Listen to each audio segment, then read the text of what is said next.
मुच्यते पूर्णस्य पूर्णमादाय पूर्णमेवावशिष्यते।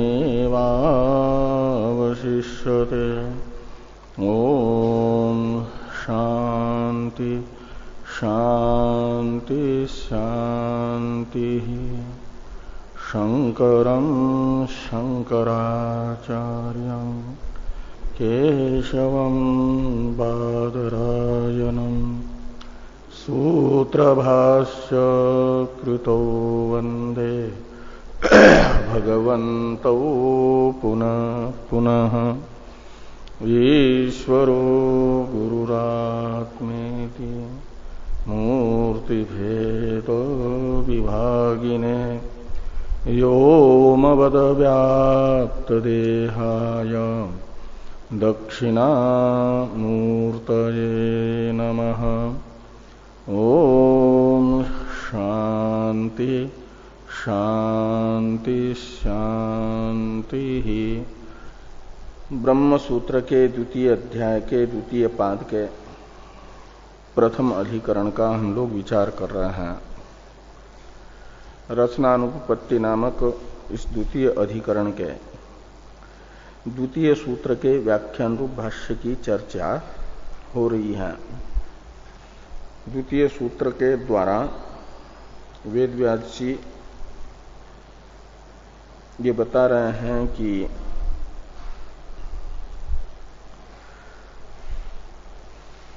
जगत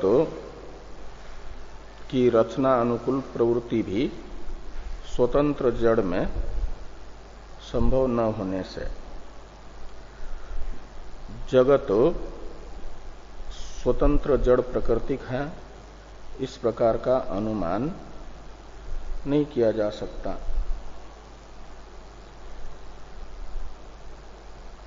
तो सांख्यों ने शंका की कि जगत रचना अनुकूल प्रवृत्ति चेतन अनधिष्ठित अचेतन में संभव नहीं है, यदि तो वो कहाँ है बताइए। स्वतंत्र चेतन में भी तो, केवल चेतन में भी तो प्रवृत्ति जगत के रचना के अनुकूल उपपन्न नहीं हो सकती। ननु चेतनस्यापि प्रवृत्ति केवलस्य न दृष्टा। इससे ही बताया कि जो अचेतन से असंयुक्त चेतन है उसे केवल चेतन कह रहे हैं, उसमें भी प्रवृत्ति लोक में नहीं देखी गई। केवल चेतन में प्रवृत्ति नहीं दिख रही है, जगत की रचना दिख रही है। तो जैसे दिन में न खाते हुए किसी व्यक्ति का पीनत्व दिख रहा हो, तो पीनत्व बिना भोजन के तो अनुपपन्न है और दिन में खाता नहीं, तो रात्रि भोजन का निर्धारण होता है। हाँ, तो ऐसे जगत की रचना तो हुई है, इसलिए तो कार्य के रूप में जगत का अनुभव हो रहा है। और केवल चेतन में जगत रचना अनुकूल प्रवृत्ति दिख नहीं रही है, अनुभव में नहीं आ रही है, तो फिर माननी पड़ेगी अचेतन में ही प्रवृत्ति। अन्य चेतन में प्रवृत्ति असंभव है और अचेतन में प्रवृत्ति स्वीकार किए बिना दृष्ट जो जगत रचना है वह अनुपपन्न है, तो मानी जाएगी अचेतन में ही प्रवृत्ति। ये सांख्यों का अभिप्राय है। ननु चेतनस्यापि प्रवृत्ति केवलस्य न दृष्टा इत्यादि से सिद्धांती सांख्यों की इस शंका का अंगीकार करते हैं। पाक्षिक ये मानते हैं कि केवल चेतन में प्रवृत्ति नहीं है, सत्यम एतत्। तो सांख्यों का इष्ट सिद्ध हो जाएगा। फिर तो सांख्यों का इष्ट है अचेतन में प्रवृत्ति। जब आप स्वीकार कर रहे हो कि केवल चेतन में प्रवृत्ति संभव नहीं है, तो फिर अचेतन में ही प्रवृत्ति होगी और स्वतंत्र जड़ प्रधान जगत की प्रकृति अनुमान से सिद्ध होगा। ऐसा यदि सांख्य कहते हैं तो तथापि इत्यादि से भाष्यकार भगवान ने कहा कि स्वतंत्र जड़ में भी प्रवृत्ति लोक में नहीं दिख रही है, तो लोक में अनुभव में आ रही है चेतन संयुक्त अचेतन में प्रवृत्ति। चेतन कुलालादि से अधिष्ठित मृदादि में घट उत्पत्ति अनुकूल व्यापार दिख रहा है, चेष्टाएं दिख रही हैं, और चेतन अश्व संयुक्त रथादि में गतिरूप प्रवृत्ति दिख रही है। इसलिए कहां वो प्रवृत्ति होगी, तो कहा चेतन संयुक्त अचेतन में। तो अचेतन में ही प्रवृत्ति दिखी है, इसका अर्थ यही हुआ। फिर सांख्य कहते हैं कि वेदांत का जो सिद्धांत है उसमें दोष दिखा रहा है कि न तो अचेतन संयुक्तस्य चेतनस्य प्रवृत्ति दृष्टा। अचेतन संयुक्त चेतन में प्रवृत्ति नहीं दिख रही है, चेतन संयुक्त अचेतन में दिख रही है। का अर्थ है कि अचेतन में ही प्रवृत्ति है। तो ये दो पक्ष हुए। तो मध्यस्थ किम पुनरत्र युक्तम, इसके विषय में पूछ रहे हैं कि इन दो में से कौन सा उचित पक्ष है। तो टीका में किम पुनः इत्यादि का अवतरण है ठीक कि मतद्वयम श्रुत्वा मध्यस्थ पृच्छति। मतद्वय हुए कि एक अचेतन यानी चेतन संयुक्त अचेतन में प्रवृत्ति, और वो किस में मानी जाए, किसकी मानी जाए प्रवृत्ति, इसके विषय में ये पूछा जा रहा है कि किम पुनः अत्र युक्तम यस्मिन् प्रवृत्तिर दृष्टा तस्य सा उत यत् संप्रयुक्तस्य दृष्टा तस्य सा। तो मध्यस्थ का ये प्रश्न है कि अत्र किम युक्तम, जिसमें प्रवृत्ति अनुभव में आ रही है उसी की प्रवृत्ति मानी जाए, या यत् संप्रयुक्तस्य दृष्टा यानी जिससे संयुक्त अचेतन में प्रवृत्ति दिख रही है उसकी प्रवृत्ति मानी जाए। अधिष्ठाता चेतन की प्रवृत्ति वो मानी जाए वो, या अचेतन की मानी जाए। ये दो विकल्प हुए। थोड़ी टीका है, इसको देखिए कि यस्मिन् अचेतने रथादो प्रवृत्तिर दृष्टा तस्यैव सा न चेतनः तस्यैव सा न चेतनः तत्र हेतु इति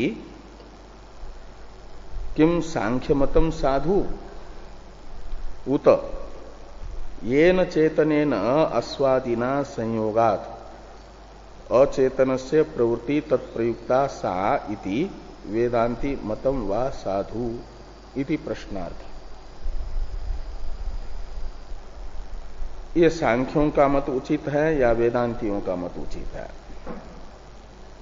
सांख्यों का मत है शुरू वाला, यस्मिन् प्रवृत्ति दृष्टा तस्य सा,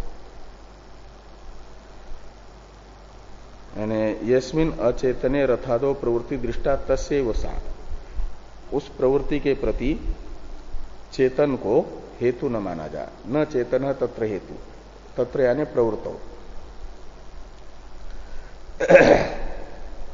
ये सांख्य मत है, इसको उचित माना जा, अथवा जिस चेतन से जिन आस्वादी रूप चेतनों से संयोग होने से अचेतन में प्रवृत्ति हो रही है, उसे तत्प्रयुक्ता सा यानी प्रवृत्ति, तत्प्रयुक्ता यानी चेतन प्रयुक्ता, चेतन प्रयुक्ता अचेतन में प्रवृत्ति मानी जाए। ये वेदांत मत साधु है। दोनों में से कौन सा उचित है? ये तो मध्यस्थ के प्रश्न का अर्थ हुआ। मध्यस्थ के प्रश्न का उत्तर सांख्य दे रहे हैं। सांख्य मध्यस्थ के प्रश्न के उत्तर के रूप में अपने मत में औचित्य सिद्ध कर रहा है, युक्तता बता रहा है ननु इत्यादि से। इसलिए ननु इत्यादि भाष्य की अवतरण टीका में लिखते हैं टीकाकार की सांख्य आह, यानी मध्यस्थ के प्रश्न का उत्तर सांख्य बताते हैं। ननु यस्मिन् दृश्यते प्रवृत्ति तस्यैव सा इति युक्तम उभयोः प्रत्यक्षत्वात्। सांख्य कह रहे हैं कि जिस अचेतन में प्रवृत्ति का अनुभव हो रहा है, उसी अचेतन का ही कार्य प्रवृत्ति को माना जाए, व्यापार को, प्रवृत्ति रूप व्यापार को। क्यों कहते हैं उभयोः प्रत्यक्षत्वात्? तो उभय शब्द से लेना है दो को। वे दो कौन? प्रवृत्ति और प्रवृत्ति का आश्रय। दोनों भी प्रत्यक्ष हैं और चेतन तो प्रत्यक्ष है नहीं। पहले उभयो शब्द का अर्थ टीका में बताया टीकाकार ने कि उभयो यानी प्रवृत्ति तदाश्रयो इत्यर्थ।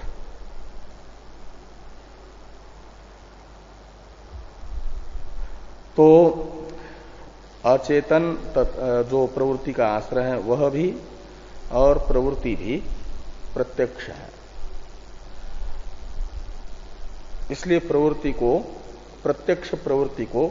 प्रत्यक्ष अचेतन का ही व्यापार मान लिया जाए। उसमें चेतन की कोई भूमिका अंगीकार करने की आवश्यकता नहीं है। यह पूर्व पक्ष का अभिप्राय रहा।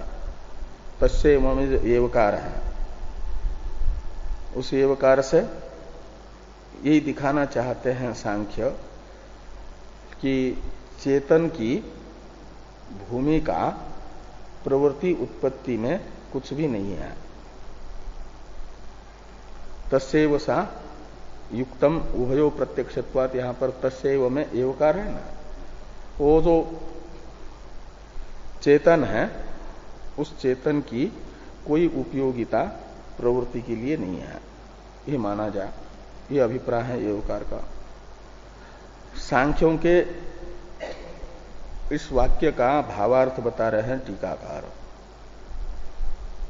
दृष्टाश्रयेण एव प्रवृत्तेः उपपत्तौ अदृष्ट चेतन प्रवृत्तिर न कल्प्या इति भावः।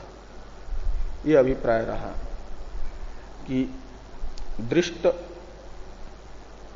यानी प्रत्यक्ष जो आश्रय है प्रवृत्ति का, हाँ, तो दृष्टाश्रयेण एव प्रवृत्तेः उपपत्तौ,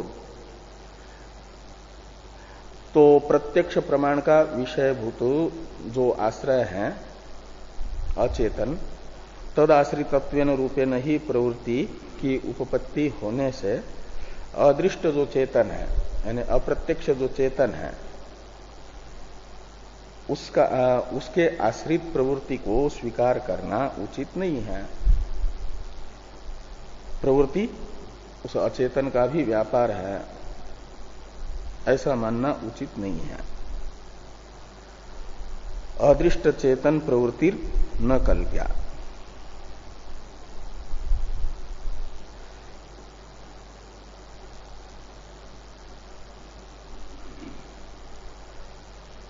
टीका में है, टीका में क्या भाष्य में ही है, भाष्य में और एक वाक्य उसको देखिए। न तो प्रवृत्ति आश्रयत्वेन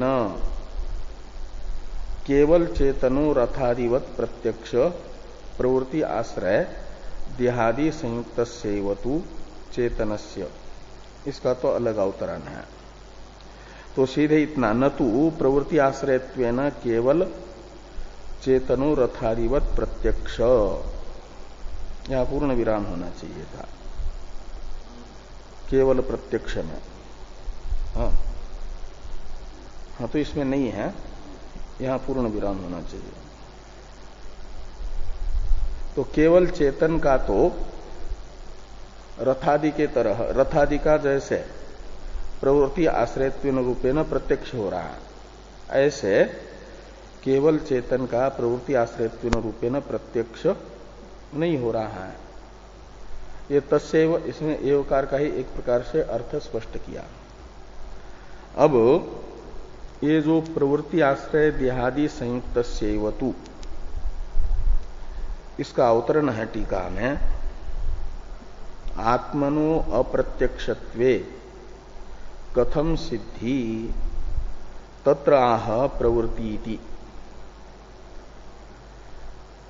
चेतन है आत्मा, सांख्य आत्मा को तो चेतन ही स्वीकार करता है, लेकिन कह रहे हैं कि उसका प्रत्यक्ष नहीं है। प्रवृत्ति आश्रयत्वेन रूपेण केवल चेतन का प्रत्यक्ष नहीं हो रहा है, जैसे रथादि का प्रवृत्ति आश्रयत्वेन रूपेण प्रत्यक्ष हो रहा है। तो यहां पर सांख्यों ने आत्मा को आत्मा केवल चेतन ही है उनके यहां, और अप्रत्यक्ष बताया, प्रत्यक्ष आश्रय प्रत्यक्ष विषय नहीं बताया। तो जो आत्मा को स्वीकार कर रहे हैं लेकिन प्रत्यक्ष नहीं मान रहे हैं, उनके प्रति मध्यस्थ ने ही ये प्रश्न किया कि कोई न कोई प्रमाण से ही वस्तु की सिद्धि होती है, लक्षण प्रमाणाभ्याम वस्तु सिद्धि। तो प्रत्यक्ष आदि प्रमाणों में से प्रत्यक्ष जो प्रमाण है इसका विषय आत्मा नहीं है, तो आत्मा की सिद्धि यानी निश्चय किस प्रमाण से होगा, कैसे होगा? ये प्रश्न है सांख्यों के प्रति मध्यस्थ का ही, कि आत्मनो अप्रत्यक्षत्वे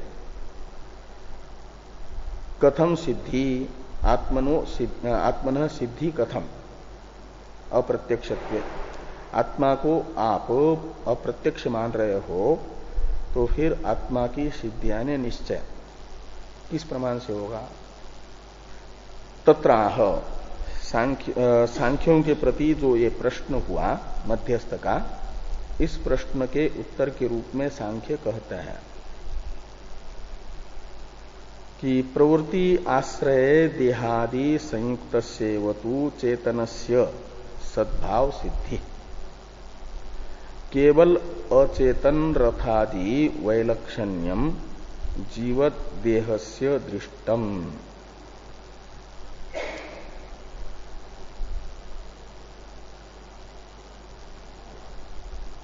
तो ये कह रहे हैं कि प्रवृत्ति का आश्रय जो शरीर, ये तो प्रधान का ही परिणाम होने से परंपरा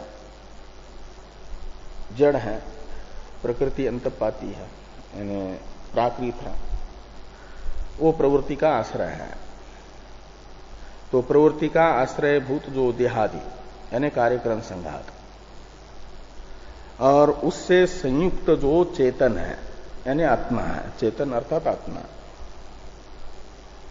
उसका सद्भाव निश्चित होता है, अस्तित्व निश्चित होता है। सद्भाव है अस्तित्व। ये कहा ना कि आत्मा का अस्तित्व कैसे निश्चित होगा, आत्मनो कथम सिद्धि। तो वे कहते हैं कि प्रवृत्ति आश्रयभूत जो देहादि उससे संयुक्त जो चेतन यानी आत्मा, उसके अस्तित्व का निश्चय होता है। और केवल जो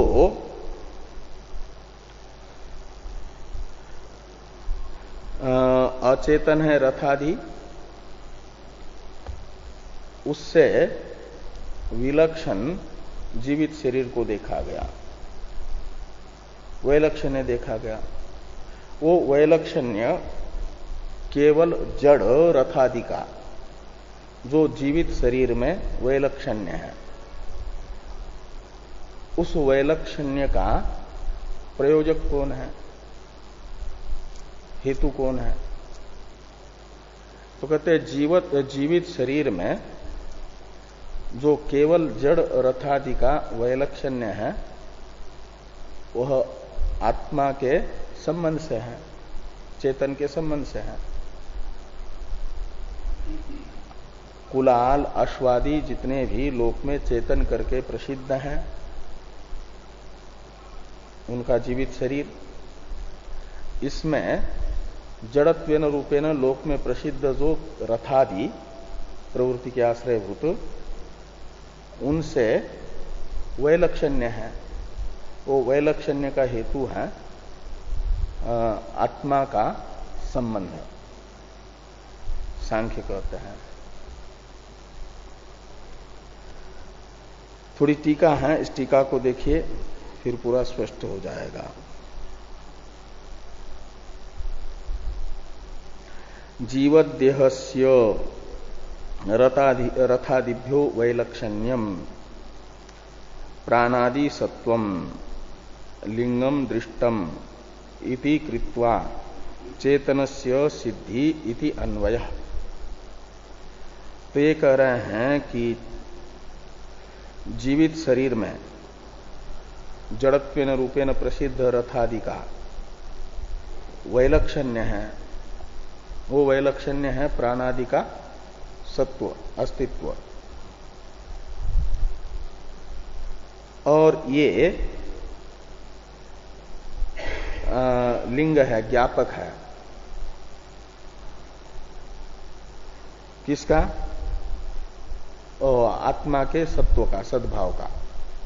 इसलिए कहती इति कृत्वा, यानी इस हेतु से चेतनस्य सिद्धि, चेतन के अस्तित्व का निश्चय होता है। सिद्धि है अस्तित्व निश्चय। वो अनुमान बता रहे हैं, जीवदेह सात्मक प्राणादिमत्वात् व्यतिरेकेन रथादिवत इति आत्मसिद्धि इत्यर्थ। ये अनुमान बताया। जीवदेह पक्ष है, सात्मकत्व साध्य है, प्राणादिमत्व हेतु है, और व्यतिरेकी दृष्टांत है रथादि। यत्र न सात्मकत्वम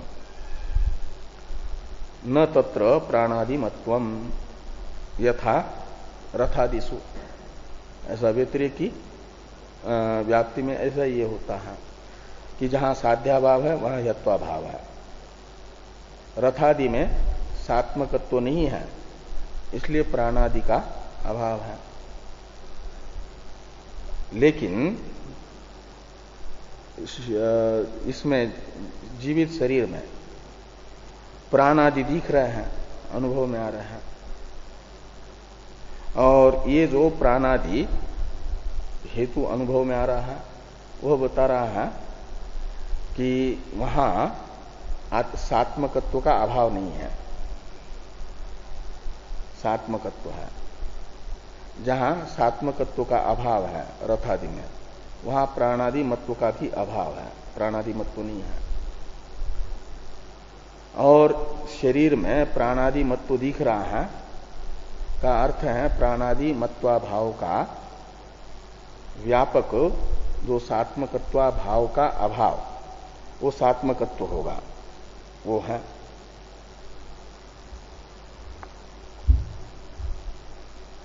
तो इस प्रकार इस अनुमान से चेतन की सिद्धि हो जाएगी, चेतन आत्मा का निश्चय होगा। यही मध्यस्थ का प्रश्न था न कि यदि आप आत्मा को, केवल चेतन को अप्रत्यक्ष मानते हो तो आत्मा के अस्तित्व का निश्चय कैसे होगा? तो कहा इस अनुमान से होगा। जीवित शरीर में जड़ का वैलक्षण्य प्राणादि मत्व के कारण है। वह प्राणादि मत्व बता रहा है कि जीवित शरीर सात्मक है, उसमें आत्मा है। तो ये जो एक तो जीवदेहस्य रथादि वैलक्षण्यम, केवल अचेतन रथादि वैलक्षण्यम, ये हेतु बताया था आत्मा के अस्तित्व का ज्ञापक। केवल जड़ रथादि का वैलक्षण्य है प्राणादि मत्व। इस प्राणादि मत्व रूप हेतु से आत्मा का अस्तित्व निश्चय बताया। और भी एक दूसरा हेतु सूचित किया जा रहा अनुमानांतर। इसी वाक्य में देह का जो एक विशेषण दिया है प्रवृत्ति आश्रय, शुरू में है न कि प्रवृत्ति आश्रय देहादि संयुक्तस्यैव। यहां पर जो देहादि का विशेषण है प्रवृत्ति आश्रय, इस प्रवृत्ति आश्रय रूप विशेषण से भी एक आत्मा के अस्तित्व का निश्चायक अनुमानांतर सूचित हुआ है। उसे टीकाकार बता रहे हैं टीका में।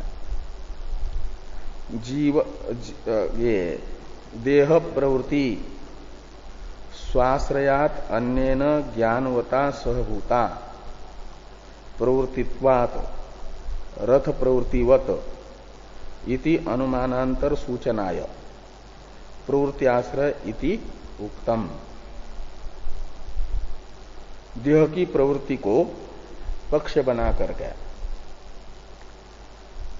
स्वाश्रयात अन्येन ज्ञानवता सहभूतत्व ये साध्य है। स्वाश्रय, इसमें स्व का अर्थ है प्रवृत्ति, उसका आश्रय कौन हुआ? शरीर। शरीरगत प्रवृत्ति का आश्रय हो जाएगा शरीर। और उससे जो अन्य है, और वो भी कैसा? ज्ञानवान यानी चेतन, सहभूत है। देह में होने वाली प्रवृत्ति चेतन सहभूता है, अपने आश्रयभूत शरीर से अन्य चेतन से सहकृता है। क्यों कहते? प्रवृत्तित्व हेतु है। और उदाहरण है रथ प्रवृत्तिवत। तो जैसे रथ की प्रवृत्ति अपने आश्रयभूत रथ से अन्य चेतन अश्व सहभूता है, ऐसे ही शरीर में होने वाली प्रवृत्ति अपने आश्रयभूत शरीर से अन्य चेतन से सहभूत होगी।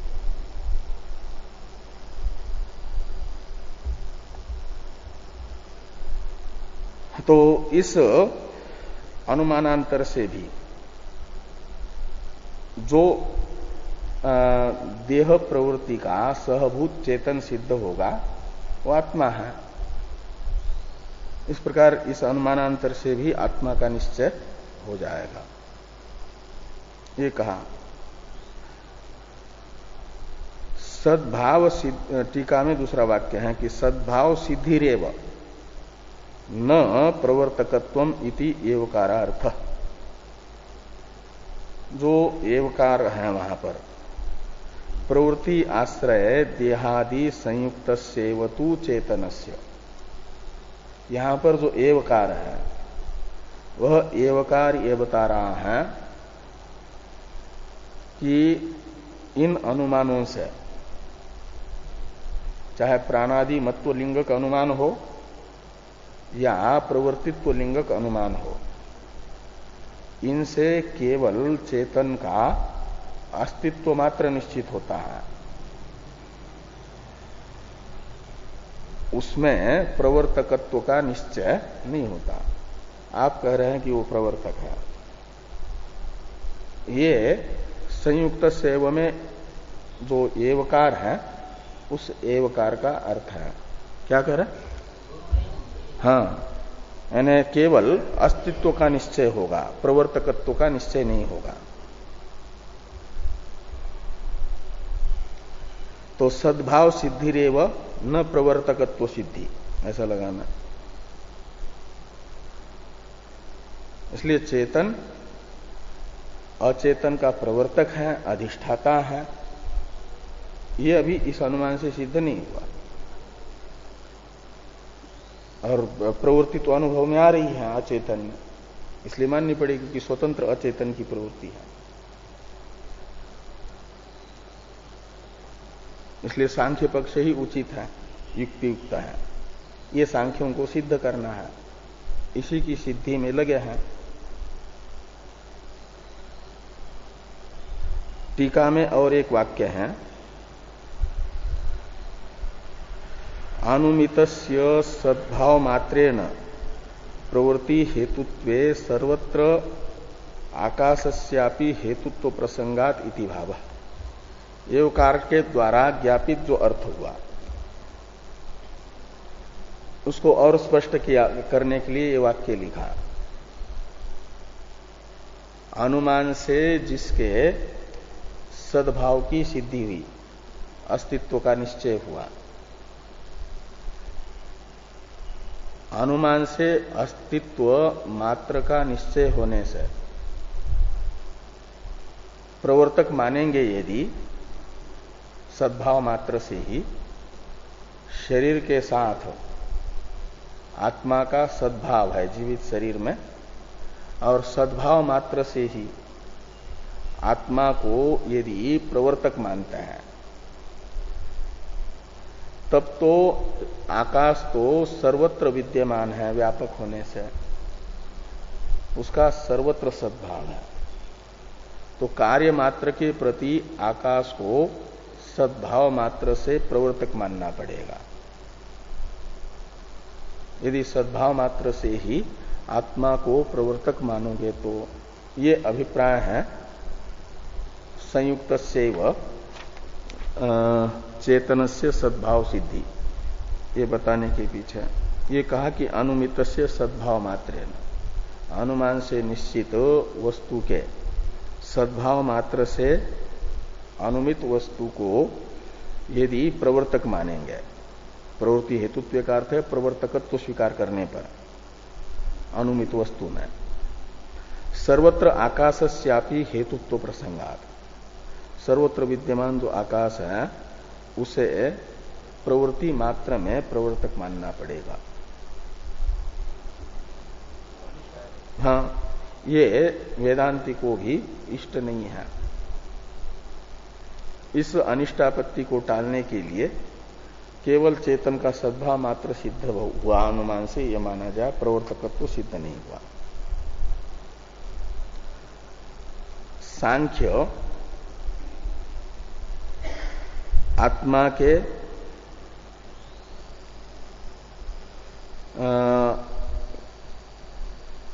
देहादि प्रवृत्ति आश्रयभूत देहादि से संयुक्त आत्मा का ही अस्तित्व निश्चय होता है, स्वतंत्र आत्मा का नहीं, ये जो बताने जा रहे हैं।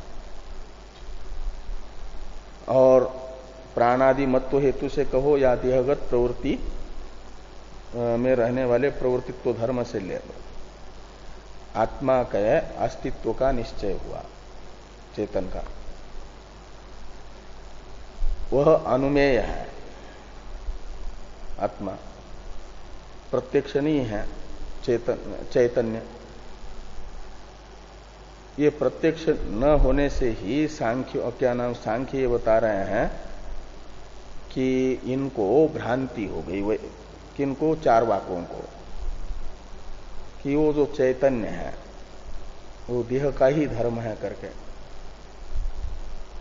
वो चार वाकों की भ्रांति भी ये बता रही है, ज्ञापन कर रही है कि देहादि संयुक्त आत्मा के ही अस्तित्व का अनुमान होता है, निश्चय होता है। चार वाकों की भ्रांति भी संवादक बन जाती है। यहाँ उपयोग कर रहे हैं। हाँ, नास्तिक दर्शनकारों की जो भ्रांति है, यानी वो देह में ही चैतन्य है, ये प्रमाण ही है। हाँ, भ्रम मान रहा है, लेकिन ये भ्रम क्यों हुआ, उसका क्या आधार है? हाँ, ऐसा बता रहा है। अतएव इत्यादि से ये बताने जा रहे हैं। अतएव इत्यादि भाष्यवाक्य की अवतरण टीका है।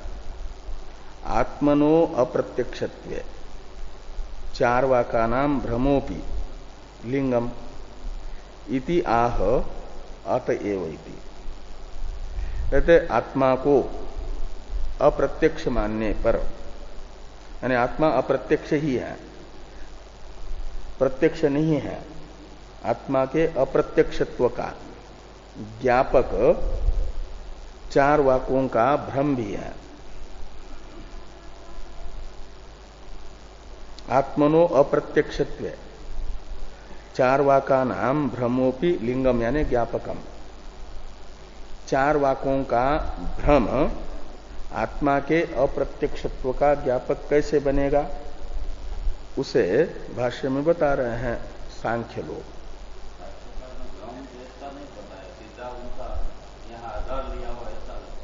नहीं नहीं,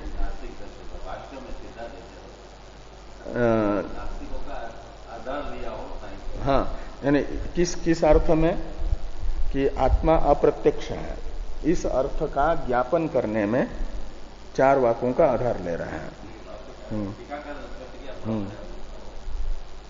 कि अतएव च प्रत्यक्षे देहे सति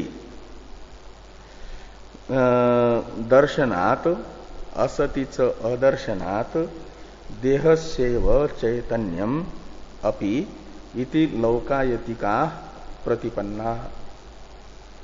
लौकायतिक यानी चार वाकों को ये निश्चय हुआ, और निश्चय है उनका अयथार्थ निश्चय। अयथार्थ निश्चय का ही नाम है भ्रम।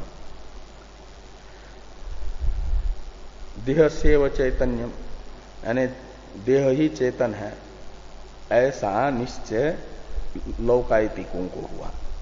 ये निश्चय हुआ का मतलब देह तो जड़ है और उसमें चैतन्यत्व का निश्चय, उसे चेतन मानना, ये भ्रांति है, विपर्य भ्रांति है। ऐसा भ्रम क्यों हुआ उनको? देह ही चेतन आत्मा है करके, देह में ही चैतन्य है का अर्थ है देह ही आत्मा है, ऐसा भ्रम क्यों हुआ उनको? कहते इसलिए कि वास्तविक जो चेतन है उसका प्रत्यक्षे देहे सति दर्शनात्, जो प्रत्यक्ष का विषयभूत शरीर है उसी के साथ सद्भाव निश्चय होता है। दर्शन यानी अस्तित्व निश्चयात। और असति यानी देहे असति, और देहादि न हो प्रवृत्ति के आश्रयभूत, तो आत्मा का ज्ञान नहीं होता, चेतन का ज्ञान नहीं होता। देहादि संयुक्त आत्मा का ही ज्ञान होने से, सद्भाव निश्चय होने से, अतएव ये उनको भ्रांति हो गई कि जिससे संयुक्ततया उससे अलग आत्मा का भान हो रहा है वही आत्मा है करके भ्रम हुआ चार वाकों को।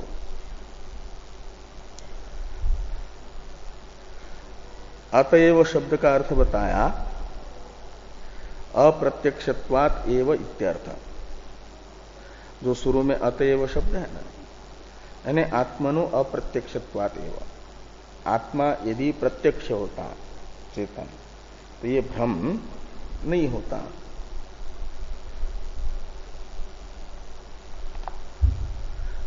ये कह रहे हैं कि देहान्य आत्मनः प्रत्यक्षत्वे भ्रम असंभवात इति भाव। देह से अलग जो चेतन आत्मा है वह यदि प्रत्यक्ष होता तो ये भ्रम न होता कि देह ही चेतन है। देह से अलग चेतन आत्मा प्रत्यक्ष नहीं है, इसीलिए केवल एक प्रत्यक्ष प्रमाण को मानने वाले चार वाक्यों को देह ही आत्मा है ये भ्रम हुआ। तो इतने अंश में चार वाक्यों का जो ये देह ही आत्मा है ये भ्रम ज्ञापक बन रहा है आत्मा के अप्रत्यक्षत्व का। आत्मा के अप्रत्यक्षत्व में ही लिंग बताना है, ज्ञापक बताना है। यदि शरीर से अतिरिक्त चेतन आत्मा प्रत्यक्ष होता तो फिर प्रत्यक्ष आत्मा को वे अनात्मा जो शरीर है उसे आत्मा न मानते। वहां पर जो ये है कि देहे सती दर्शनात्, भाष्य में उस दर्शनात् का अर्थ कर दिया टीका में कि प्रवृत्ति चैतन्यो हो इति शेष, थोड़ा शेष जोड़ना है वहां पर। यानी प्रत्यक्षे देहे सती प्रवृत्ति चैतन्यो हो दर्शनात्। यदि प्रत्यक्ष का विषय भूत शरीर हो तो प्रवृत्ति तथा चैतन्य इन दोनों का भी अनुभव होता है, दर्शन होता है। और असति तो अदर्शनात्, वहां पर भी प्रवृत्ति चैतन्यों का शेष समझना। तो इस प्रकार ये जो सांख्य मध्यस्थ के प्रश्न का उत्तर दे रहे हैं। अब सांख्यों का जो उत्तर हुआ उसका उपसंहार वाक्य है तस्मात् अचेतनस्यैव प्रवृत्ति इति। तो ये जो उक्त हेतु है सांख्यों ने बताए हुए, उन हेतुओं के कारण, यानी पूर्व पक्षी ने पूछा था ना, पूर्व पक्षी का मध्यस्थ ने, कि ये जो सांख्य मत है जिसमें प्रवृत्ति दिख रही है उसी में उसे मानना उचित है, और चेतन का प्रवृत्ति के प्रति हेतुत्व स्वीकार करना उचित नहीं है, ये जो सांख्य का मत है ये उचित है, या जिससे संयुक्त अचेतन में प्रवृत्ति हो रही है तत्प्रयुक्त प्रवृत्ति को मानना ये वेदांती का मत है, इसे उचित माना जाए। इस प्रश्न का उत्तर सांख्यों ने देना प्रारंभ किया था। ननु यस्मिन् दृश्यते प्रवृत्ति तस्यैव सा इति युक्तम उभयो प्रत्यक्षत्वात्, यहां से। और वो उत्तर यहां पर पूरा हो रहा है। तस्मात् अचेतनस्यैव प्रवृत्ति इति, यानी केवल आत्मा का तो प्रवृत्ति आश्रय देहादि संयुक्ततया अस्तित्व मात्र निश्चित हो रहा है, आत्मा तो अप्रत्यक्ष ही है। और ये बताया कि प्रत्यक्ष प्रवृत्ति आश्रयत्वेन रूपेण जो प्रत्यक्ष हो रहा है अचेतन देहादि, उसी की प्रवृत्ति मानना उचित है। और जो अप्रत्यक्ष है चेतन आत्मा, उसका प्रवर्तकत्व रूपेण अनुमान करना उचित नहीं है, कल्पना करना उचित नहीं है। ये सांख्यों ने जो बताया था। तो तस्मात् का अर्थ हुआ आत्मनः अप्रत्यक्षत्वात्, और अप्रत्यक्ष आत्मा का प्रवृत्ति के प्रति हेतुत्वेन रूपेण अनुमान करना अनुचित होने से, और प्रवृत्ति आश्रयत्वेन रूपेण अचेतन का प्रत्यक्ष होने से, अचेतन की ही प्रवृत्ति मानना उचित है। ये तस्मात् से बताया गया कि तस्मात् अचेतनस्यैव प्रवृत्ति इति। ये ननु से जो शुरू हुआ था यहां पर समाप्त हुआ सांख्य का मत। अब तद अभिधीयते इत्यादि से सिद्धांति बोलना प्रारंभ कर रहे हैं। मध्यस्थ के प्रश्न का उत्तर जो सांख्यों ने दिया था उसमें जो गलतियां होगी उसे सुधारेंगे सिद्धांति और ये बताएंगे कि सांख्यों का मत ये ऐसा ऐसा मानेंगे तो गलतियां हैं। इसलिए इसे, क्योंकि द्वितीय पाद तो अन्य दुष्टता है ना, अन्य के मत में दोष दिखाना है। तो सांख्य ने जो समाधान दिया इसमें विद्यमान जो दोष है वो दिखा करके अपने मत को बताया जाएगा। तो तद अभिधीयते इत्यादि समाधान भाष्य की अवतरण टीका है। इसको देखिए। प्रवृत्तिम प्रति आश्रयत्वम अचेतनस्यैव इति उक्तम अंगीकृत्य चेतनस्य प्रयोजकत्वम सिद्धांति साधयति तद अभिधीयत इति। प्रवृत्ति का आश्रय तो अचेतन ही है। ये जो पूर्व पक्षी ने कहा सांख्यों ने, उसे स्वीकार करके सिद्धांति ये बता रहे हैं कि चेतन में प्रवर्तकत्व है। प्रवर्त्य है अचेतन, प्रवर्तक है चेतन।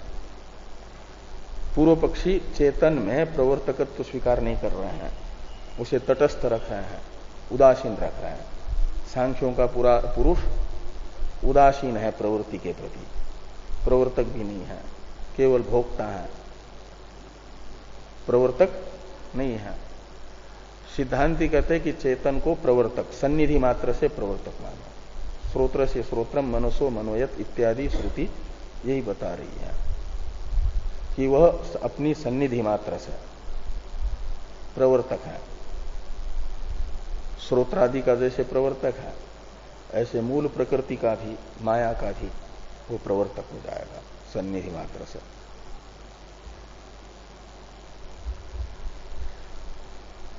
मैंने केनोपनिषद का ही प्रसंग सिद्धांति बता रहे हैं।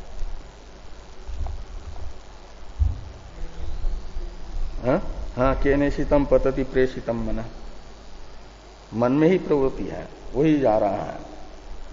लेकिन सन्निधि मात्र से जो है प्रवर्तक है, उसका भी उसमें मनन सामर्थ्य प्रदान करने वाला चेतन। तो इसलिए कह रहे हैं कि प्रवृत्तिम प्रति आश्रयत्वम अचेतनस्यैव। प्रवृत्ति के प्रति तो आश्रयत्व अचेतन का ही है, यानी प्रवृत्ति तो अचेतन ही है, जड़ ही है। इति उक्तम अंगीकृत्य चेतनस्य प्रयोजकत्वम यानी प्रेरकत्वम सन्निधि मात्र से सिद्धांति साधयति, सिद्धांति बता रहे हैं। तद अभिधीयत इत्यादि से। तो भाष्य में देखिए, तद अभिधीयते न ब्रूमो यस्मिन् अचेतने प्रवृत्ति दृश्यते न तस्य सा इति। कहते हैं हम ऐसा नहीं बता रहे हैं, सांख्यों को सिद्धांत कह रहे हैं, तुम्हारे मत का हम खंडन नहीं कर रहे हैं। यस्मिन् अचेतने प्रवृत्ति दृश्यते तस्य सा न इति वयम न ब्रूम। हम सिद्धांति ऐसा नहीं कह रहे हैं कि जिस अचेतन में प्रवृत्ति दिख रही है, प्रवृत्ति आश्रयत्वेन रूपेण जो प्रत्यक्ष है अचेतन, उसकी वह प्रवृत्ति रूप व्यापार नहीं है, ये ऐसा हम नहीं कह रहे हैं। लेकिन ये बताने कहते वो उसी में रहने दो। भवतु तस्यैव सा, अचेतनस्यैव सा भवतु प्रवृत्ति। किंतु हम ये कह रहे हैं कि अचेतन में प्रवृत्ति चेतन की प्रेरणा के बिना नहीं हो सकती। अचेतन का प्रवर्तक चेतन है। सातु चेतनात् भवति इति ब्रूमः। अचेतन में होने वाली जो प्रवृत्ति है वह चेतन से होती है, यानी चेतन उसका प्रवर्तक है अचेतन का। ये हम कह रहे हैं, तुम इसे स्वीकार नहीं कर पा रहे हो। यहां पर विवाद है प्रवर्तक के विषय में। तुम कह रहे हो खाली वो है, चेतन को स्वीकार तो कर रहे हो। सांख्यों ने स्वीकार किया प्राणादि मत रूप हेतु से या देहगत प्रवृत्तित्व हेतु से। आत्मा तो है लेकिन वो तटस्थ है, उदासीन है। हम कहते हैं वो उदासीन नहीं, वो उसमें मिल जाता है। मिल जाता है का अर्थ सन्निधि मात्र से मिल करके भी असंग रहता है, कल्पित तादात्म्य है और अपनी सन्निधि मात्र से ही प्रवर्तक बन जाता है, तटस्थ नहीं है। तो सातु चेतनात् भवति इति वयम ब्रूमः। हम ये कहते हैं अचेतन में प्रवृत्ति चेतन से होती है, यानी चेतन उसका प्रवर्तक है। क्यों? तो कहते युक्ति यही बता रही है, यहां पर तो युक्ति से ही चल रहा है। तो ये कहते तद भावे भावात तद अभावे च अभावात। तद भावे यानी चेतन भावे। जीवित शरीर में चेतन है तो प्रवृत्ति होती है, और जड़ में यानी जो शव है, मृत शरीर है, उसमें प्रवृत्ति नहीं होती है। इसलिए माना जाएगा कि चेतन के रहने पर प्रवृत्ति हो रही है, चेतन के न रहने पर नहीं हो रही है, तो चेतन प्रयुक्त है वो। यदि चेतन की कोई भूमिका न होती तो कभी मुर्दा भी भोजन कर लेता। यदि बिल्कुल ही कोई भूमिका न होती चेतन की तो जड़ में स्वतंत्र ही प्रवृत्ति हो जाए। जड़ में प्रवृत्ति के लिए चेतन के अस्तित्व की आवश्यकता पड़ रही है। इसका अर्थ है कि वह सन्निधि मात्र से प्रवर्तक है। तो तद भावे भावात तद अभावे च अभावात, इसमें तत् से चेतन को लेना। चेतन सत्वे प्रवृत्ति सत्वात चेतना भावे प्रवृत्ति अभावात। यह अन्वय सहचार व्यतिरेक सहचार प्रयोज्य प्रयोजक भाव का निश्चायक होता है। उदाहरण भी बता रहे हैं, यथा काष्टादि व्यपाश्रया अपि दाह प्रकाश लक्षणा विक्रिया अनुपलभ्यमानापि च केवले ज्वलने ज्वलनात् एव भवति तत्संयोगे दर्शनात् तद वियोगे च अदर्शनात् तद्वत्। ये उदाहरण बताया। कहते हैं दाह और प्रकाश रूप जो क्रिया है, विक्रिया है यानी विकार है, प्रकाश कहो या प्रवृत्ति कहो या क्रिया कहो, क्रिया विशेष, वह जब कभी प्रतीत होगी तो काष्टादि जो ईंधन है, अग्नि संयुक्त काष्टादि ईंधन में ही ये दाह प्रकाश रूप जो विक्रिया है वह उपलब्ध होती है, अनुभव में आती है। कहते अनुपलभ्यमाना अपि स केवले ज्वलन है। ज्वलन शब्द से यहां अग्नि को लीजिए, शुद्ध अग्नि को। तो शुद्ध अग्नि में केवले ज्वलन है, तो शुद्ध अग्नि में कभी बिना ईंधन से ईंधन के शुद्ध अग्नि में, सामान्य अग्नि में ये ज्वलन और प्रकाश रूप क्रिया उपलब्ध न होने पर भी काष्टादि आश्रयों में ही उपलब्ध होने पर भी कैसे होती है? कहते ज्वलनात् एव भवति, वह ज्वलन से ही यानी अग्नि से ही होती हैं, ये माना जाता है। क्यों? केवल काष्ठादि से नहीं होती। कहते इसलिए कि तत्संयोगे यानी अग्नि संयोगे दर्शनात्, और तद वियोगे यानी अग्नि वियोगे केवल काष्ठादि में वह दाह और प्रकाश रूप विक्रिया नहीं दिखती है। इसलिए माना जाता है कि जिस अग्नि से, अग्नि के संपर्क से काष्ठादि में ज्वलन और प्रकाश रूप क्रिया हो रही है और जिस अग्नि के अभाव में उपलब्ध नहीं होती, उस अग्नि, वह अग्नि प्रेरक है, उससे हो रही है वो, ये माना जाएगा। ऐसे देहादि में प्रवृत्ति जिस चेतन के रहने से होती है और जिस चेतन के रहने से देहादि में प्रवृत्ति नहीं होती, माना जाएगा कि देहादिगत प्रवृत्ति उससे हो रही है, वह प्रवर्तक है। तद्वत इससे दार्ष्टान्तिक में घटाने के लिए कहा।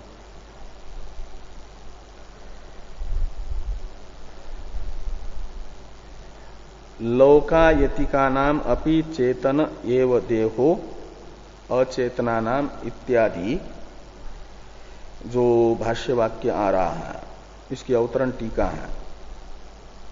रथादि प्रवृत्तौ अश्वादि चेतनस्य अन्वय व्यतिरेकौ स्फुटौ ताभ्याम चेतनस्य प्रवर्तकत्वं बाह्यानाम अपि सम्मतम इत्याह लौकायतिका नाम अपि इति। तो जैसे सांख्यों ने चार वाकों का अपने पक्ष में समर्थन जुटाया था, तो सिद्धांती भी जुटा रहा है। यानी चार वाकों का समर्थन तो लिया सांख्यों ने, किसके लिए? आत्मा के अप्रत्यक्षत्व का ज्ञापन करने के लिए। चार वाकों का भ्रम भी आत्मा अप्रत्यक्ष है, इसका ज्ञापक लिंग है, ये बताया। ऐसे सिद्धांती भी अपना जो ये है कि चेतन से प्रवृत्ति होती है सिद्धांत, इस सिद्धांत के संपोषण में, समर्थन में चार वाकों को भी उपस्थित कर रहे हैं। इस पर चर्चा हम लोग कल करते हैं।